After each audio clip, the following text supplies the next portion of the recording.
A young mother, having had the trying experience of losing a little child in an accident, came to a church leader for a blessing to comfort her in her grief. She asked through her tears, "Must there always be pain in this life?" As we consider this question, let us recall the first family on earth. We read in the Bible that Eve conceived and bare Cain and said, "I have gotten a man from the Lord." And again she bare his brother Abel. And Abel was a keeper of sheep, but Cain was a tiller of the ground. And in the process of time, Cain became wroth because the Lord had respect unto Abel's offering of the firstlings of his flock. But unto Cain's offering of the fruit of the ground he had not respect. And Cain talked with Abel his brother. And it came to pass when they were in the field that Cain rose up against Abel his brother and slew him. And the Lord said unto Cain, "Where is Abel thy brother?" And he said, "I know not. Am I my brother's keeper?" And the Lord said, "What hast thou done? The voice of thy brother's blood crieth unto me from the ground." Pain, sorrow, and tragedy have been with the human race ever since this event. Yet from this episode in the Scriptures there is brought to our attention the question, am I my brother's keeper? What do we think about that question? What charge has the Lord given us relating to it?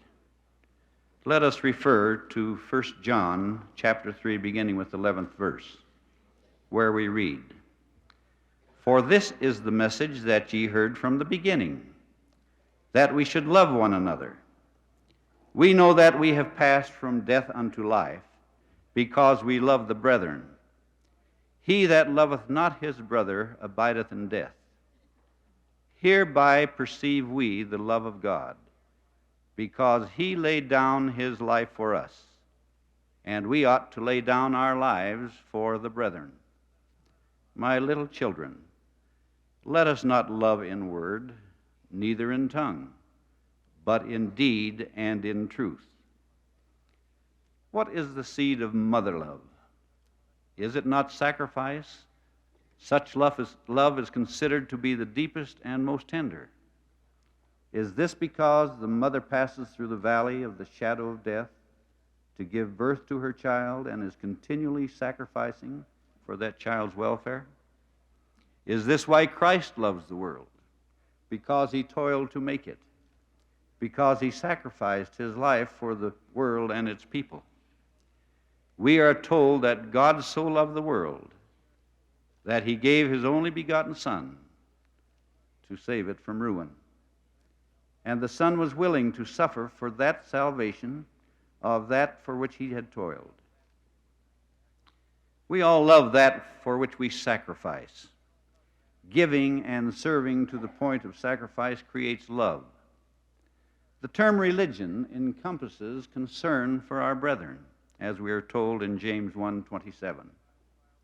Pure religion and undefiled before God and the Father is to visit the fatherless and widows in their affliction.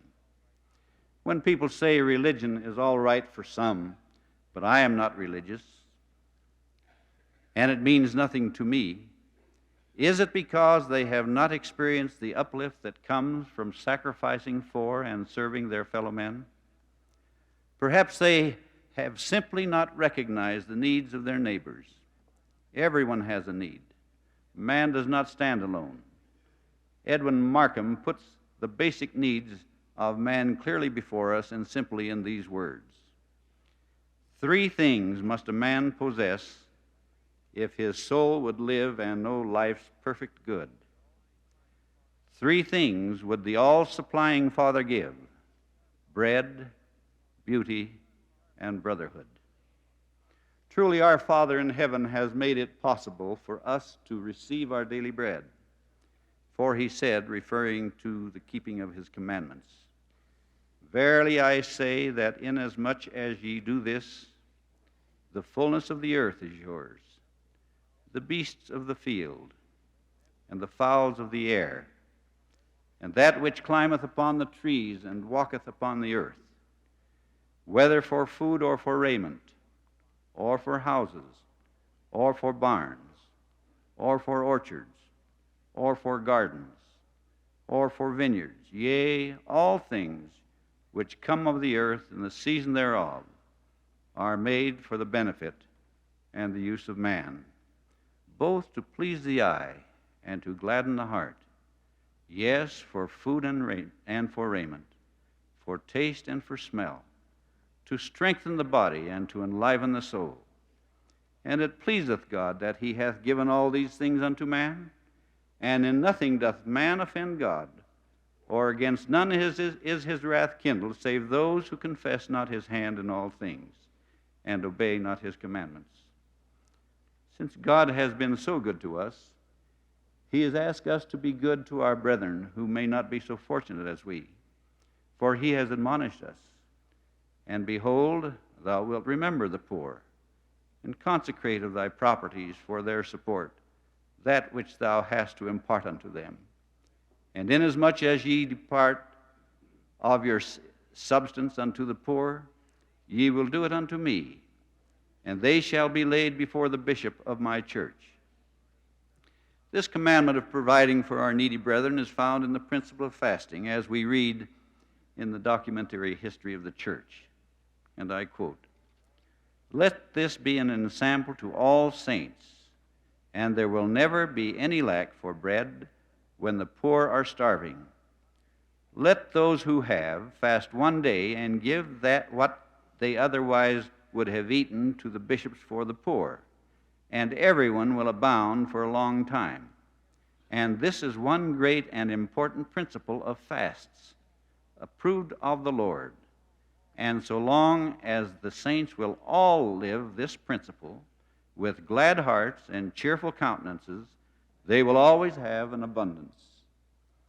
Brigham Young addressed the saints as follows, and I again quote, "You know that the first Thursday in each month we hold as a fast day.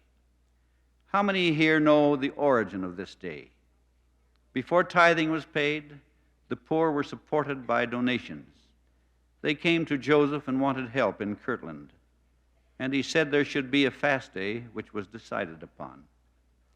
It was to be held once a month, as it now is, and all that would have been eaten that day of flour or meat or fruit or anything else was to be carried to the fast meeting and put into the hands of a person selected for the purpose of taking care of it and distributing it among the poor. If we were to do this now faithfully, do you think the poor would lack for flour or butter or cheese or meat or sugar or anything they needed to eat? No. There would be more than could be used by all the poor among us. It is economy in us to take this course and do better by our poor brethren and sisters than they have hitherto been done by. Let this be published in our newspapers. Let it be sent forth to the people that on the first Thursday of each month, the fast day, all that would be eaten by husbands and wives and children and servants should be put in the hands of the bishop for the sustenance of the poor. I am willing to do my share as well as the rest. And if there are no poor in my ward, I am willing to divide with those wards where there are poor. If the sisters will look out for the rooms for those sisters who need to be taken care of and see them provided for, you will find that we will possess more comfort and more peace in our hearts, and our spirits will be buoyant and light, full of joy and peace. The bishop should through their teachers, see that every family in their wards who is able should donate what they would naturally consume on fast day to the poor." End of quote. I encourage the bishops to hold this principle before their people today in order that we may fully supply the essential bread and other needs of our brethren who are in unfortunate circumstances. Edwin Markham, you remember, said that our all-supplying Father not only gives us bread, but also beauty and brotherhood. Has the Lord supplies mankind with beauty?